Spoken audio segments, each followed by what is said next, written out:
बिस्मिल्लाहिर्रहमानिर्रहीम। नाज़रीन किराम अस्सलामु अलैकुम वरहमतुल्लाहि वबरकातुहू।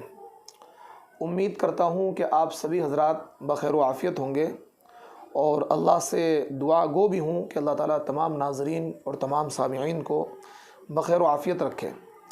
देखिए, आज भी एक अहम सवाल लेकर और उसका जवाब लेकर हाज़िर हुआ हूँ। एक साहब ने सवाल ये किया है कि मुफ्ती साहब, आजकल हमने देखा है मसाजिद के अंदर हर मस्जिद के अंदर आम तौर पर ये माहौल है कि एक रूम बनाकर दे दिया जाता है जमात वालों के लिए स्पेशली तौर पर, और उसमें उनका किचन वगैरह भी बना दिया जाता है ताकि जमात आएगी अपना सामान यहाँ रखेंगे जमात वाले, और उसमें किचन भी बना दिया जाता है ताकि खाना पकाना यहाँ पर कर लें। तो आया ऐसा करना जायज़ है या नाजायज़ है? तो देखिए, ये जायज़ नहीं है। जमात के लिए मस्जिद में मस्जिद के फ़ंड से स्पेशल रूम बनाकर देना, कमरा बनाकर देना, किचन बनाकर देना जायज़ नहीं है। और आज ये गलती पूरे हिंदुस्तान में हो रही है। हिंदुस्तान का मुझे इल्म है, पाकिस्तान का और बांग्लादेश का इल्म नहीं, पूरे हिंदुस्तान में ये गलती हो रही है। इमाम को रिहाइश नहीं मिलेगी, लेकिन क्या है, तबलीगी जमात के लिए क्या है, कमरा और किचन स्पेशल तैयार करके दिया जाएगा। बाज़ जगहों पर मैंने ये भी देखा है कि इमाम के लिए बड़ा छोटा सा बेकार सा हुजरा दिया जाता है। ये मैं बिल्कुल झूठ नहीं बोल रहा हूँ, रियल मैंने देखा है। और तबलीगी साथियों के लिए बेइंतहा शानदार तरीके से एक बड़ी जगह में एक रूम बनाया जाता है स्पेशल तरीके से, उसमें किचन बनाई जाती है, टॉयलेट बाथरूम अटैच बनाया जाता है, साफ़ सुथरा करके खूब पैसा लगाया जाता है। ये मैंने बहुत सी मस्जिद में देखा है। और तो ये बिल्कुल जायज़ नहीं है। ये मस्जिद के पैसे को ज़ाय करना है, ये मस्जिद के पैसे को बर्बाद करना है। क्यों?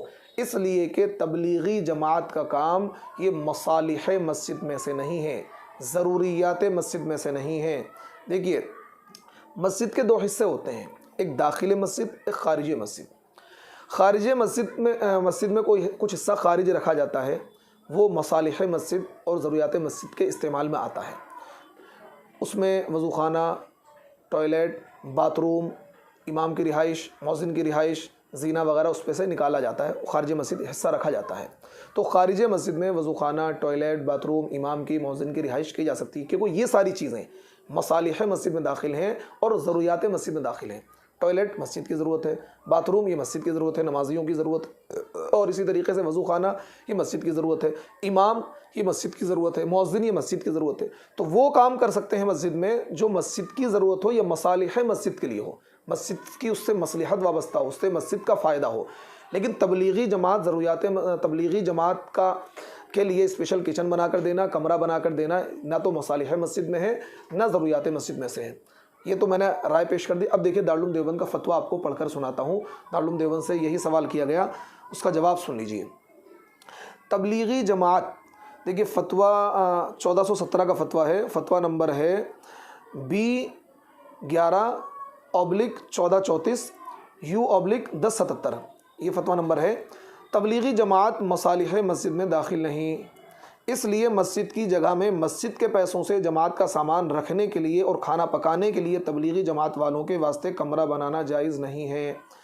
वैसे आर्जी तौर पर एक दो रोज़ क़याम के लिए अपना सामान मस्जिद में रखने और मस्जिद से बाहर खाना पकाने में कोई मज़ायक़ा नहीं, मुसाफिर के लिए इजाज़त है। क्योंकि तबलीगी जमात की हैसियत मुसाफिर की सी हैसियत है कि 3 दिन के लिए वो मस्जिद में आए या 10 दिन के लिए आए। आम तौर पर यही होता है कि मस्जिद में 3 दिन से ज़्यादा का क़याम जमात वाले करते नहीं हैं। तो अब ये इनकी हैसियत मुसाफिर की हैसियत है।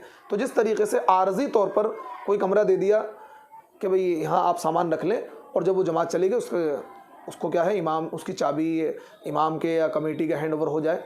स्पेशली तौर पर जमात के लिए कोई कमरा बनाना, किचन बनाना और उसको जमात के लिए मुख्तस कर देना, ये जायज़ नहीं है।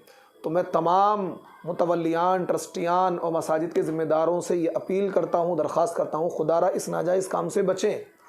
आप मस्जिद के पैसे को ज़ाय बर्बाद ना करें। अगर आपने ऐसा किया तो कल क़यामत के दिन अल्लाह रब्बुल इज़्ज़त की बारगाह में आपकी पकड़ होगी, आपकी पेशी होगी। क्योंकि शरीयत ने इस चीज़ को मना किया है कि मस्जिद के पैसों से मस्जिद के इहाते में जमात के लिए कमरा बनाना, किचन बनाना ये जायज़ नहीं है।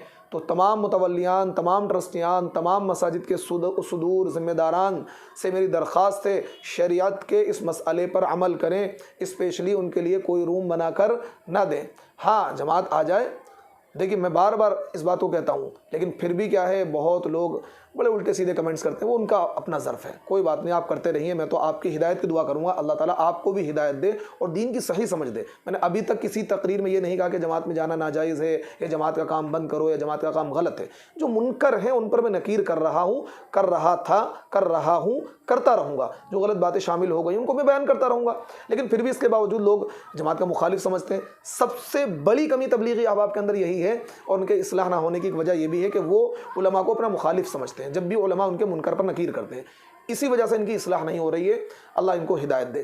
तो देखिए, तमाम मुतवल्लियान, ट्रस्टियान इस बात को ध्यान से सुन लें। वो क्या है, मस्जिद के अंदर स्पेशली कोई रूम बनाकर ना दें।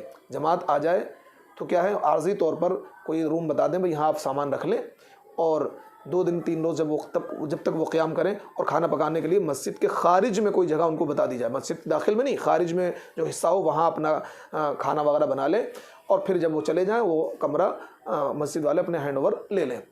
तो यहाँ तक तो गुंजाइश है, लेकिन आज ये गलती पूरे हिंदुस्तान में हो रही है। अल्लाह ताला हम सबको अमल की तौफीक अता फरमाए। अस्सलामु अलैकुम व रहमतुल्लाहि व बरकातुहू।